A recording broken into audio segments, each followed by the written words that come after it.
Hola a todos, muy buenos días. Bienvenidos a la capacitación de hoy.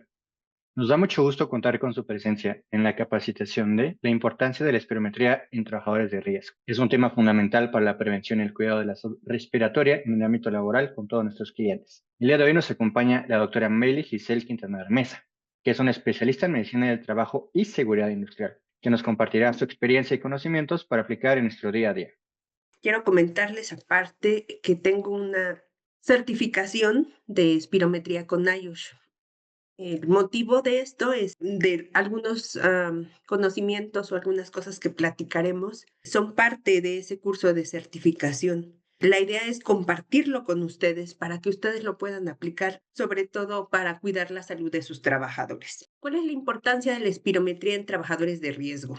Primero vamos a empezar por definir, pues, qué es una espirometría. Es aquella prueba, ojo, de función pulmonar en la que se realiza una exploración a partir de una inspiración máxima, donde le pedimos al paciente que posterior a esa inspiración realice una expiración lo más fuerte y mantenida posible. Pero ¿qué vamos a medir? Al final, esa inspiración y esa expiración, lo más importante a medir es el volumen de aire expirado y la velocidad del aire expirado. Es decir, cuánta capacidad tenemos para el flujo pulmonar, cuánta capacidad de aire podemos sacar y con qué velocidad, con qué rapidez sale ese aire en el primer segundo.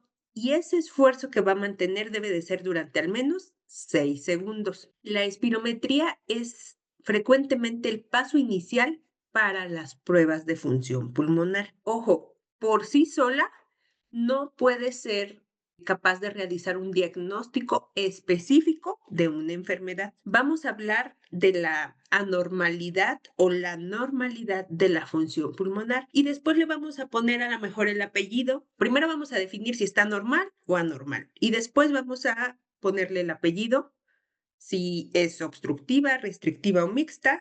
Y por último, el apellido materno, que va a ser leve, moderado o severo, al igual que en las audiometrías. Pero es importante, aquí no podemos hablar de, con una espirometría, poder determinar que el paciente ya tiene asma. Sí tiene los parámetros para cumplir criterios de asma, pero solo con tener una espirometría, a pesar de tener esos parámetros, no pueden decir tiene asma. Entonces, la espirometría habla de la funcionalidad, de la capacidad. Nunca se aventuren a decir, con una espirometría, si el paciente tiene poco, tiene que tener la clínica, tiene que tener el interrogatorio, alguna otra auxiliar diagnóstico, una radiografía, principalmente historia clínica relacional con el contexto. Ustedes lo que van a expresar en las espirometrías, primero es si tiene una adecuada o no función pulmonar. Ya para definir la enfermedad, habrá otros factores que vamos a determinar y la espirometría siempre va a ser su auxiliar diagnóstico, no el estándar para poder decir, sí, está positivo, como si fuera una prueba COVID. Al dar positivo tienes COVID. No, en la espirometría que se les quede muy grabado eso, es solo para dar la capacidad de la función pulmonar. No podemos aventurarnos a que sea un diagnóstico. Y en el área laboral o en el ámbito laboral, utilizamos la espirometría en los trabajadores de riesgo para poder determinar una posible función de la capacidad pulmonar anormal. Ojo, sí es posible que, al igual que en las audiometrías, haya trabajadores que tengan una función pulmonar anormal y eso no significa que tenga una enfermedad de trabajo. Volvemos a lo mismo. Tiene que tener el factor de riesgo presente en el área laboral. Entonces, hay que conocer un poco de ambos para poder ir guiando hacia qué lado va esa prueba de función pulmonar. Sí es muy importante esto, les vuelvo a repetir. Ahora más adelante vamos a ver cuáles serían esos factores de riesgo, en quienes aplicaríamos principalmente la espirometría en el área laboral y qué hacer, por ejemplo, en el caso de si tuviera una función anormal. ¿Qué parámetros medimos en la espirometría? El volumen, primero vamos a medir la capacidad vital forzada. ¿Qué es la capacidad vital forzada? Es el volumen que es capaz de expulsar el paciente durante toda la expiración. Hay que recordar que el tiempo que hay que pedirle al paciente que mantenga la expiración es de más de 6 segundos. ¿Qué otra cosa vamos a medir? el FEP1, que es el volumen expiratorio forzado en el primer segundo, es decir, el volumen que expulsa el paciente en el primer segundo de la expiración. La relación FEP1-FEBC. ¿Para qué nos sirve esta relación o este porcentaje? Como su nombre lo indica, es la proporción que existe entre la expulsión, la capacidad de expulsar, qué tanto puedes expulsar en el primer segundo en relación a tu capacidad total que puedes expulsar. Este es el primer parámetro que vamos a utilizar para poder determinar si algún paciente tiene obstrucción o no. Y de hecho, para poder leer rápidamente la espirometría, que es lo que les vamos a ir platicando, que ahorita vamos a ir viendo, en la interpretación, este es el primer parámetro que vamos a ir tomando en cuenta. ¿Cómo se realiza una espirometría?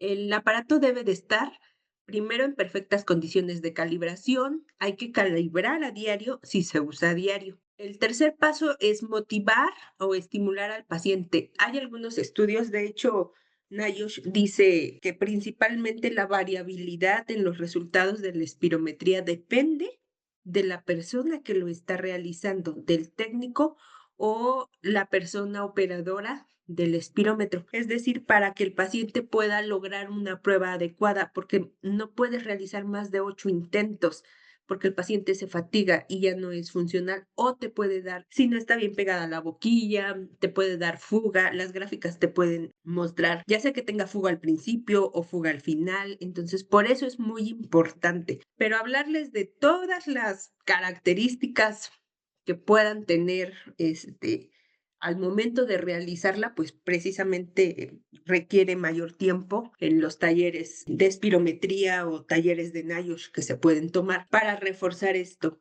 Ustedes como médicos, no sé si todos las realicen, la gran mayoría, igual que en la audiometría o en algunas otras, el tiempo te rebasa y lo que te pasan a ti, pues son los resultados para la interpretación. Me interesa que las conozcan, que sepan cómo interpretarlas, que sepan qué van a hacer con esa información para que de ahí puedan desarrollar su programa de conservación respiratoria en este caso. Pero sí es importante que si tienen la oportunidad se pueda tomar un curso completo de la espirometría. Normalmente dura unas 2 días, en unas 6 horas cada día, en aproximado. ¿Qué más de estas pruebas? Es importante, las 3 mejores pruebas que tengan son las que vamos a considerar para poder realizar esta evaluación o interpretación de su espirometría. ¿Cómo vamos a determinar la aceptabilidad? Es decir, ¿estas maniobras es aceptable? ¿Puedo interpretar después de estas maniobras aceptables mi espirometría? Sí.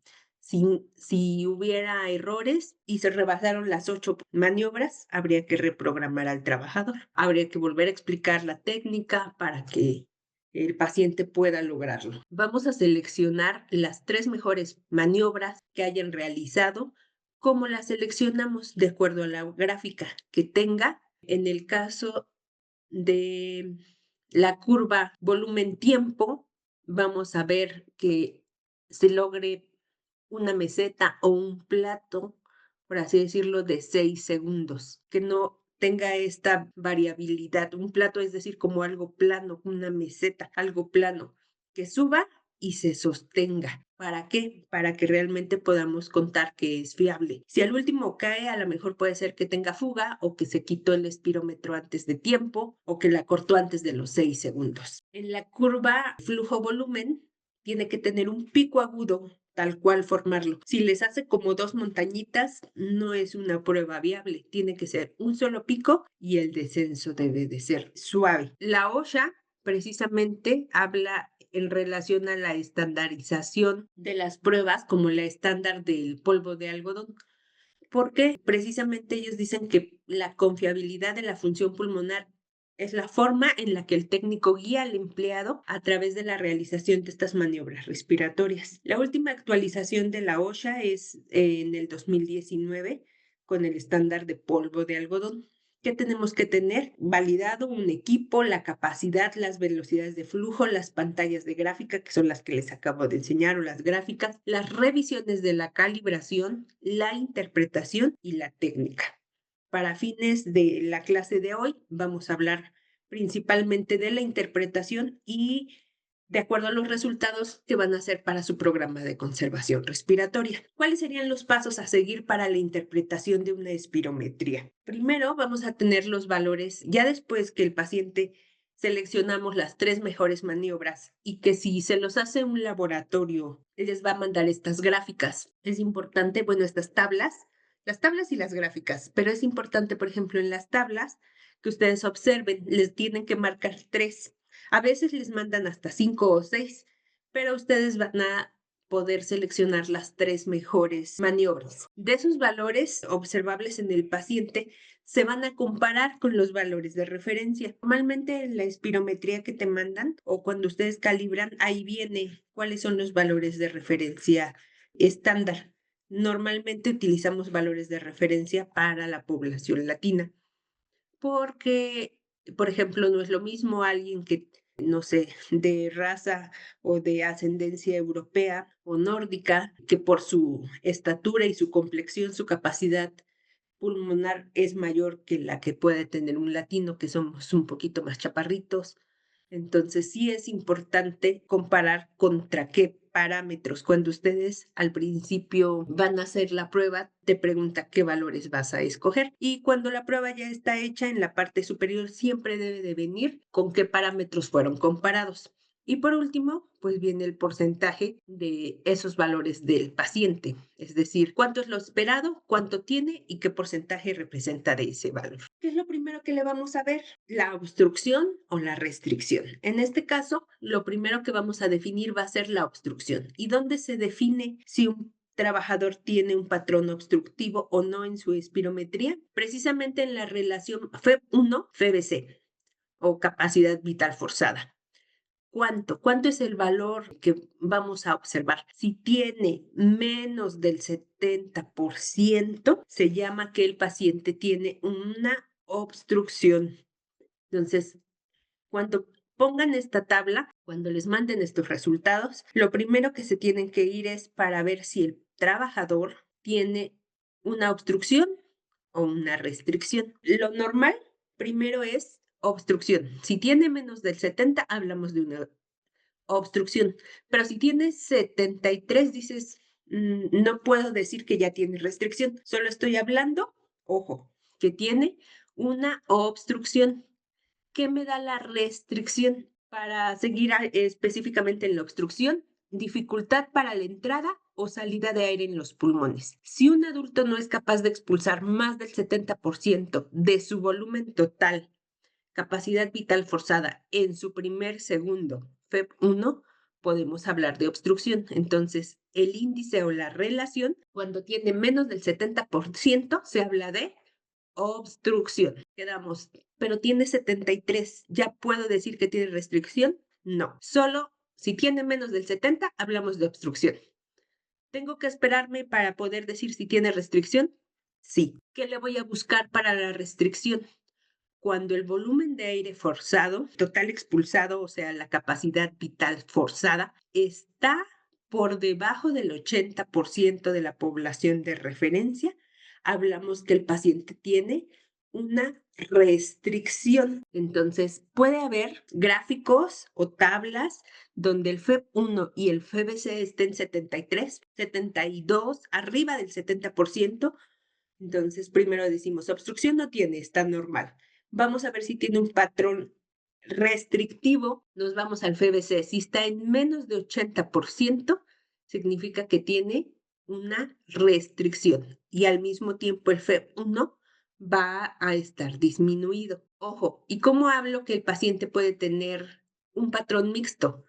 Cuando en la primer relación decimos tiene menos del 70, esa obstrucción. Y en el FBC tiene menos de 80, también tiene restricción, entonces hablamos de un patrón mixto. En esta gráfica que ustedes están viendo o en esta tabla que ustedes están viendo, únicamente tiene un patrón restrictivo. ¿Por qué? Porque el FEB1 está normal, estaba en valores de 75, 80%, entonces está normal, pero el FBC está disminuido, tiene un patrón restrictivo. Ok. Un patrón mixto cuando tiene obstrucción más restricción. que ya me había adelantado un poco, pero visualmente así lo entenderían. Primero nos vamos a la relación, está menos del 70%, es obstrucción. Nos vamos al FBC, está menos del 80%, tiene restricción. Entonces hablamos que tiene un patrón mixto. ¿Cuál sería el resumen de estos patrones espirométricos? Nos vamos a ir a un patrón obstructivo. Primero buscamos la relación FEB1, FBC. Si está disminuido, significa que está obstructivo. Si el FBC está dentro de lo normal, se queda como obstructivo. El patrón restrictivo, la relación como está, normal. Nos vamos al FBC y está disminuido al 80%, al igual que FEB1, hablamos de un patrón restrictivo. Y para un patrón mixto, tanto la relación como el FBC deben de estar disminuidos. Recapitulando, poniéndole nombre, primero es los valores de la relación FEB1-FBC está normal o anormal. Si tiene menos del 70%, está anormal y hablamos de obstrucción. Pero nos salió 75, está normal. Segundo paso, nos vamos al apellido. Vamos a ver si tiene un patrón restrictivo. Nos vamos al FBC. Está disminuido, tiene patrón restrictivo. Está normal y la relación está normal, significa que tiene una espirometría normal. Si tiene una relación FEB1, FBC disminuida y un FBC disminuida, tiene un patrón mixto. Ahora, ya le pusimos nombre, primero si está normal o anormal. Ya le pusimos el primer apellido, obstructivo, restrictivo o mixto. Ahora vamos a ponerle el apellido materno, por así decirlo, y hay que cuantificar la gravedad. Los valores más de 80 son lo normal, a excepción de la relación, que es de más de 70. Si tienen de 80 a 60, va a tener una obstrucción leve o una restricción leve. De obstrucción o restricción, dependiendo qué es lo que esté disminuido. Si tiene de 60 a 40% es moderada y si tiene menos del 40% ya es severa. Entonces vamos a poder hablar que tiene un patrón, no sé, una relación FEB1, FBC de 65%. Vamos a poder decir que tiene un patrón obstructivo leve, suponiendo que el FBC está en 85%. Y vamos a hacer un ejercicio. ¿Qué es lo primero que vamos a observar aquí? La relación. El valor es FEB1, FBC está en 75. Entonces hablamos que está en la normalidad. Estamos hablando de la relación. Después nos vamos al FBC. ¿Está más de 80%? Sí. ¿Y el FEB1 también? Sí. Entonces significa que esta espirometría está en un patrón normal. Eso es lo normal y eso es lo esperado en cualquiera de nuestros trabajadores. Eso es lo ideal. La siguiente gráfica, la relación FEB1-FBC está en 67%. Entonces desde ahí vamos a decir que tiene un patrón obstructivo. Vamos a ir a ver si tiene un patrón restrictivo. FBC está en más del 80%, entonces no está restrictivo. Tiene un patrón únicamente obstructivo y está en 67%. ¿Cuál sería su gravedad? Patrón obstructivo leve, del 80 al 60%. Entonces, patrón obstructivo leve. Siguiente tabla. 1. FBC está en 73%. Capacidad vital forzada está en 58%. Entonces, ¿tiene obstrucción? No. Capacidad vital forzada está restrictiva? Sí. Ok, entonces patrón restrictivo, apellido. Segundo apellido, leve, moderado o severo. Si está en 58% le tocaría patrón restrictivo moderado. Acuérdense que de 20 en 20, de 80 a 60, de 60 a 40 y menos de 40%. Entonces tiene un patrón restrictivo moderado. Bien, así, de esa forma, rápidamente ustedes van a poder dar interpretación a su espirometría y a la prueba de función pulmonar. para poder determinar si alguien está en la normalidad o en la anormalidad de sus pruebas de función respiratoria. ¿Cuáles serían esos patrones de deficiencia obstructiva? Bien, ahora vamos a la parte de correlacionar. ¿A quién le voy a pedir una espirometría? Trabajadores de factor de riesgo en el trabajo. Primero, para los patrones de la deficiencia obstructiva, ¿en quién piensan? Pues primero en el asma, que es como la enfermedad clásica. Pero ustedes sabían que existe asma laboral o asma exacerbada por el trabajo. Cualquiera de las dos se las pueden calificar como una enfermedad del trabajo. Es decir, la diferencia es que una, el origen del asma tal cual se dio en el trabajo. La segunda es que es un paciente que tiene asma ya diagnosticado, a lo mejor desde niño, pero está exacerbado en el trabajo. Es decir, hay una condición en el trabajo que hace que los cuadros cada vez sean más frecuentes, requiera uso de medicamento de rescate, salbutamol o algún broncodilatador de forma continua, una vez por semana, hasta 2 veces por semana.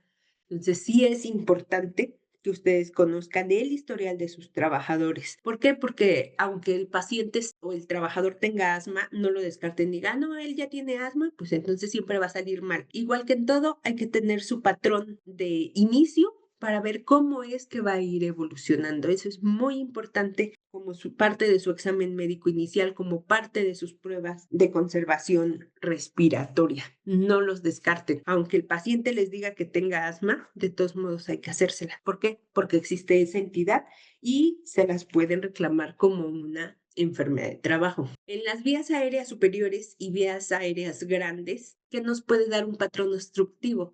Principalmente, pues, tumoraciones, cuerpo extraño, estenosis y un mal funcionamiento de las cuerdas vocales. ¿Qué tendría que ver esto con nuestra área laboral? La verdad es que para un programa de conservación respiratoria, directamente ninguno. Esos les van a salir como hallazgos, son como los trabajadores que pueden tener una hipoacusia, pero no relacionada con el trabajo. Pero en pacientes que pueden tener algún tumor, a lo mejor ustedes pueden ser esa primera prueba que ustedes realizan en el trabajo y de ahí derivar, oye, el paciente no tiene factor de riesgo en la empresa, sin embargo, se le hizo una prueba de función pulmonar, derivado encontramos un patrón obstructivo.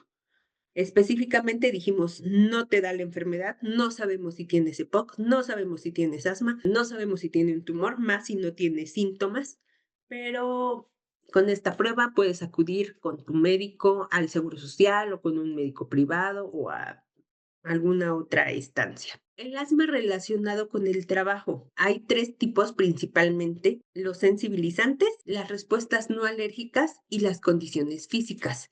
En las sensibilizantes van a inducir la respuesta alérgica, ustedes como tal, el cuadro de asma como tal.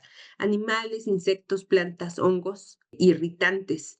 Con respuestas no alérgicas, que es lo más frecuente que podemos tener en las empresas, gases, humos, vapores y aerosoles. Entonces, ¿qué trabajadores tienen que usen gases, humos, vapores, aerosoles? Desde la industria de la pintura, por ejemplo, si ustedes en su proceso productivo tienen soldadura, definitivamente a ellos les vamos a tener que hacer una prueba de función respiratoria. Dentro de las condiciones físicas no alérgicas, puede ser el aire frío o inducidos por el ejercicio. ¿En quién aplicaría en el área laboral en el aire frío? Sobre todo en los trabajadores que entran a las cámaras frías, que puedan estarse exacerbando el asma relacionado con el trabajo. Principalmente, y la principal indicación en el área laboral es hacia los irritantes, que son gases, humos, vapores, aerosoles, industria del plástico, partículas de fibra de vidrio, monómeros, con lo que fabrican las espumas del poliuretano para aislantes. Por ejemplo, también se utilizan como para los frenos de los automóviles, para el recubrimiento de la pintura. ¿Cuáles serían esos sensibilizantes que podríamos tener en el área laboral? Gases como en el ozono, los químicos irritantes que ya les mencioné, polvo de metal, trabajadores, no solo los soldadores, también aquellos trabajadores, por ejemplo, del samblasteo, que es como pulir el metal con arena, tanto la sílice que pule como el metal que están puliendo va a desprender polvos de metal, humos fuertes en relación a la soldadura principalmente, vapores de productos químicos, isocianatos, solventes, amoníaco, caspa de animales e insectos. No todo, sobre todo en Querétaro, pues es una industria automotriz, pero no en todas las partes de la República solo hay industria manufacturera. Incluso aquí en Querétaro tenemos, por ejemplo, granjas, caspa de animales e insectos. Hay una enfermedad, la alveolitis alérgica extrínseca, que se puede desarrollar precisamente en relación a caspa y a las heces de los animales, principalmente en granjas o el pulmón del granjero, así llamado la alveolitis alérgica extrínseca. Entonces, no se confíen que solo puede ser, es soldador, solo a los que son soldadores les vamos a tener que realizar espirometría. También en las granjas o los trabajadores, obviamente de acuerdo al puesto de trabajo. Si solo es el conductor o si es el que alimenta, limpia la línea donde están los animalitos, pues él va a tener que tener una espirometría. Humo de cigarro, aire frío, polvo de madera, harina o granos de café verde. Harina, las industrias alimenticias de pues cereales para elaborar pastas, harinas y cualquier otro tipo de alimentos, al igual que granos de café. En relación al humo de cigarro, sí es importante decirles, yo sé que es muy difícil poder tener un edificio libre de humo de tabaco, pero ustedes saben que la principal causa de POC y que también de asma exacerbado puede ser el humo del cigarro. A lo mejor yo no fumo, pero soy asmática, pero mi compañero de al lado fuma. Entonces, eso puede hacer que se esté exacerbando mi asma. Sí es importante que tengan bien restringidas esas áreas. Lo ideal sería, pues, que no exista área de fumadores, pero si existe, pues que puedan estar bien restringidas, bien delimitadas. En relación a el asma laboral, hay una entidad muy importante que quiero que la conozcan o que no se les olvide nunca, que es la bisinosis o la enfermedad pulmonar del trabajador del algodón, también conocida como asma de los lunes. Actualmente, por ejemplo, la imagen que ustedes ven es cómo están separando el algodón en una fábrica en la India y el proceso de modernización en una fábrica en Estados Unidos. Pero realmente en México no tenemos, estamos en esa transición, no tenemos todo ese complejo tan moderno y todavía existen campos de algodón en las partes sur de nuestro país y no como en la condición de la India, pero sí todavía existen estos trabajadores. ¿Por qué el asma de los lunes? Ojo, no solo es cuando separan el algodón. En la industria, por ejemplo, en la costura, cuando los trabajadores están haciendo los cortes y los patrones. Ahorita ya muchos cortes son con láser, pero antes el corte pues seguía siendo como con tijera o con cuchillo o con cúter. Entonces, toda esa partículas que se desprenden al hacer el corte en la tela también te puede causar una enfermedad pulmonar de asma o una bisinosis. ¿Por qué asma de los lunes? Porque casualmente antes los trabajadores los quitabas de la exposición y mejoraban.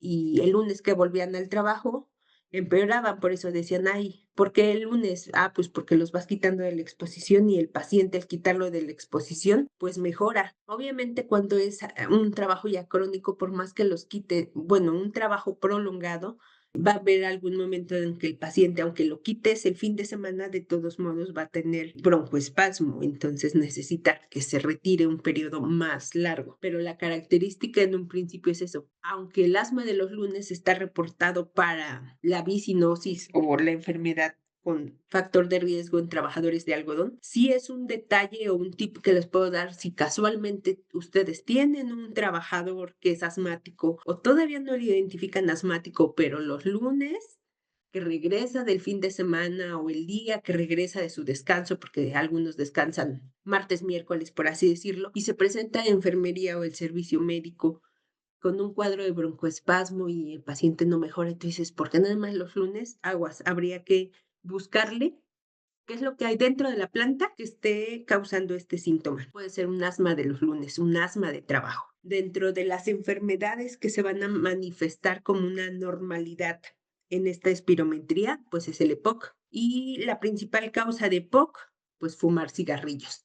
Por eso les decía que es importante poder delimitar. De hecho, lo ideal sería que no fumaran en su área laboral. Las exposiciones ocupacionales son causa importante de POC y contribuyen aproximadamente en el 14% de todos los casos, incluso el 31% de los casos que nunca han fumado. Entonces, no es una cifra despreciable. Tampoco lo dejen como, pues es fumador, tiene POC porque fuma. Entonces, nosotros nos deslindamos. Un 31% significa 3 de cada 10 trabajadores pueden tener EPOC y el origen va a ser en el trabajo. Y eso que ellos no son fumadores. Entonces, ¿cuál sería la causa principal de tener EPOC?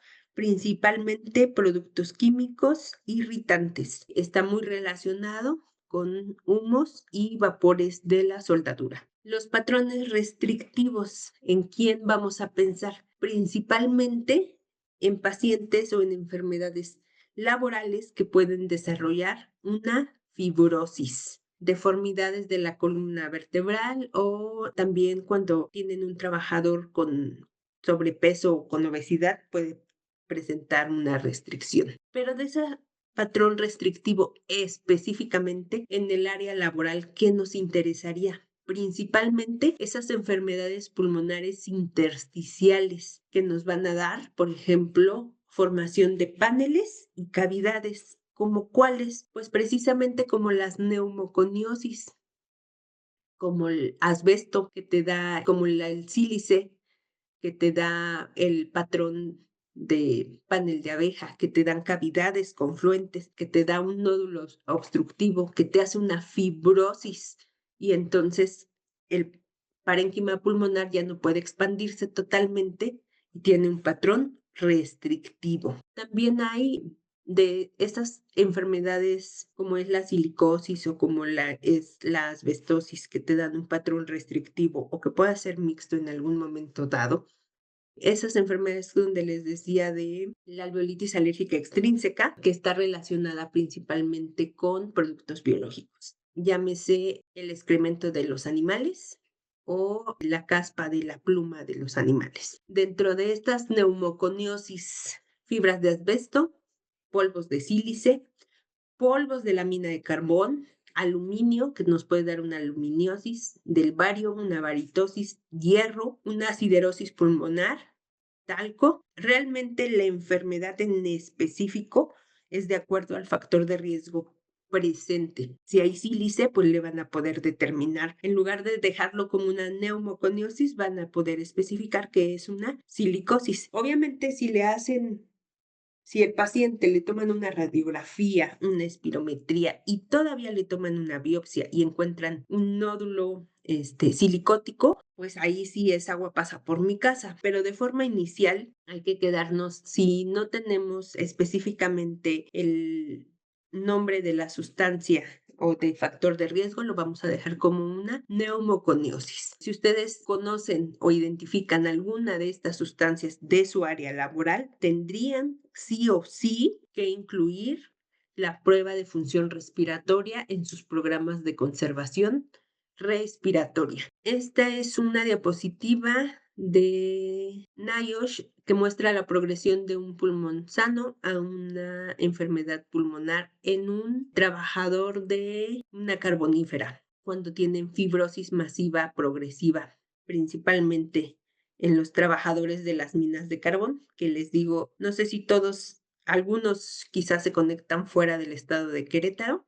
En el norte de la República, pues existen estos trabajadores a la fecha. Siguen trabajando en estas condiciones y ustedes saben que la migración dentro del país pues también es alta y pueden estar acudiendo a trabajar con ustedes. La silicosis, que va a ser una enfermedad pulmonar incurable que puede provocar discapacidad y muerte, cáncer de pulmón, enfermedad pulmonar obstructiva crónica y enfermedad renal. Lo más importante de que ustedes puedan realizar una espirometría. De acuerdo a la OSHA y de acuerdo a la NIOSH, principalmente las radiografías en una silicosis, los cambios que ustedes van a observar en una radiografía para poder decir, el paciente está teniendo un patrón AB o PQ de las radiografías de la OIT, para que puedan llegar a esos patrones radiológicos, tiene que haber una exposición y un tiempo de evolución de hasta de más de 10 años. Es decir, un paciente o un trabajador está en contacto con la sustancia y hasta 10 años después se van a ver esos cambios en la radiografía. Entonces, 10 años después es mucho tiempo mientras la enfermedad ya avanzó. Radiológicamente es más barato, es más fácil y más barato tomar una radiografía de tórax, pero la evidencia muestra que es más funcional y objetiva realizar una espirometría, porque los cambios que puedan presentar en una espirometría es hasta 5 años antes, es decir, una vez que tienen exposición, a los 5 años ya van a empezar a presentar cambios en el patrón espirométrico. Entonces, es muy importante que ustedes puedan realizar espirometrías como parte de su programa de conservación respiratoria. ¿Por qué? Por lo que les acabo de explicar. En lo que nos esperamos a que aparezcan esos patrones en la radiografía, pueden pasar 10 años. Sin embargo, en una espirometría, a los 5 años ya van a poder empezar a ver los cambios. Y ojo, y muy, muy importante, puede ser que ustedes tengan un patrón dentro de la espirometría normal. Tiene más, es más, de relación tiene 80, de capacidad vital forzada tiene 90. A los 5 años dices, está normal, pero es bien importante. Cuando ustedes noten un cambio de hasta un 20% en relación a la inicial, tendrían que hacer un cambio o un ajuste, ya sea a su equipo de protección personal, si lo van a mover de puesto o le van a disminuir el tiempo que esté en el puesto, o van a verificar si existe un cambio en la sustancia, es decir, no sé, el proveedor, si trabajan en el área de fundición, ahora a lo mejor le están poniendo más sílice y le quitaron algún porcentaje de carbón, o al revés, están poniendo más aluminio y disminuyendo el sílice de acuerdo a los compuestos. ¿Qué es lo que está pasando? Puede ser que ese trabajador en su prueba de espirometría siga teniendo valores normales, pero ustedes ya empiezan a ver un cambio de más del 20% de diferencia en relación a la espirometría inicial. Ustedes tienen que actuar de acuerdo a la norma. En la norma no viene nada en específico, no te dice, por ejemplo, en norma 10 te habla de un programa de conservación respiratoria ahí, pero no te dice en qué momento, a diferencia, por ejemplo, de la audiometría, cuando ya te dice, bueno, si el paciente tiene un daño, hay que retirarlo de la exposición 6 meses y lo vamos a volver a evaluar. En los programas de conservación respiratoria en México no hay nada establecido como un estándar obligatorio, pero esto que les estoy compartiendo viene del NIOSH, entonces sí es muy importante que ustedes cuando hacen espirometrías y programas de conservación respiratoria tomen en cuenta esta información que les acabo de dar, que yo creo que es la parte más valiosa en donde ustedes van a poder influir. Claro que si lo cambian dentro de 10 años, pues evidentemente algún beneficio le debe de dar. Pero ¿cuál es la situación? A diferencia de las enfermedades auditivas, donde tú limitas la exposición, es decir, paras la exposición, el daño ya no debe de avanzar.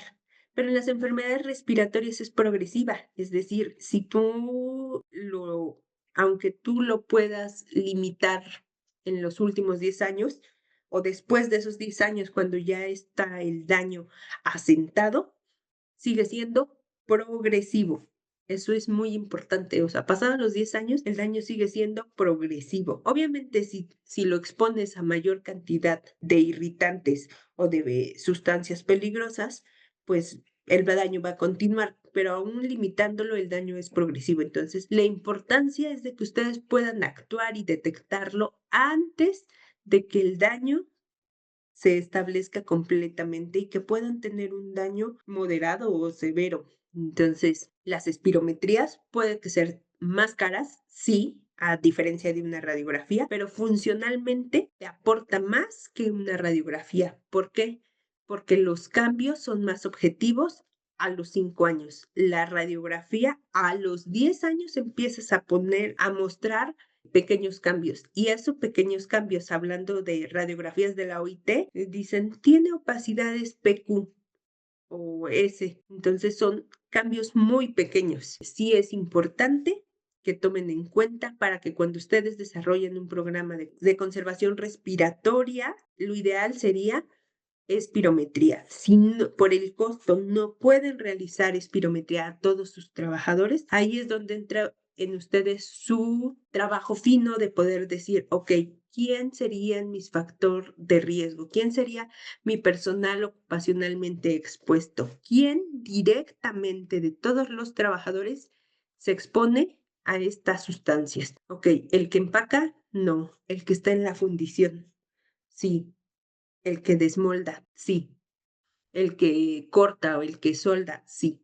A lo mejor los que están ya en el área final, no. Los que juntan la chatarra, dices, ellos están en la grúa, está cerrada, la forma en la que la maniobran está cerrada, entonces directamente ellos no tienen una exposición tan alta. Prefiero hacérselo al de la fundición o al de la troqueladora. Esa sería como su parte más fina e importante que ustedes tendrían que realizar para sus programas de conservación respiratoria. El pulmón del trabajador de la mina de carbón, constantemente se observan patrones mixtos, tanto obstructivos como restrictivos, y vean los cambios que pueden presentar. Y les digo, al norte de la República todavía existen estos trabajadores. Dentro de la industria alimenticia, sobre todo con saborizantes, el diacetilo. Existe lo que es la enfermedad pulmonar como la alveolitis alérgica extrínseca que afecta los bronquiolos, que es la pequeña parte del pulmón, y esta se va a cicatrizar y se constriñe, bloqueando el movimiento del aire. ¿Qué nos da esta enfermedad con los saborizantes? Una bronquiolitis obliterante, principalmente en la industria alimenticia, sobre todo bueno, desde en 1985 ya se documentó por NIOSH, donde el diacetil, que es utilizado dentro de los saborizantes, para la industria del pan y de las, por ejemplo, palomitas, lo que te da el sabor o te puede dar los saborizantes en las palomitas. Entonces, te puede dar un patrón restrictivo porque afecta principalmente la parte más pequeña del área pulmonar. Bueno, este es en relación igual hacia los saborizantes y la enfermedad pulmonar. Realmente es insistir en que la espirometría va a ser esa prueba de función pulmonar que ustedes van a utilizar para poder determinar si ese programa de conservación respiratoria que ustedes están llevando a cabo está siendo efectivo o no está siendo efectivo.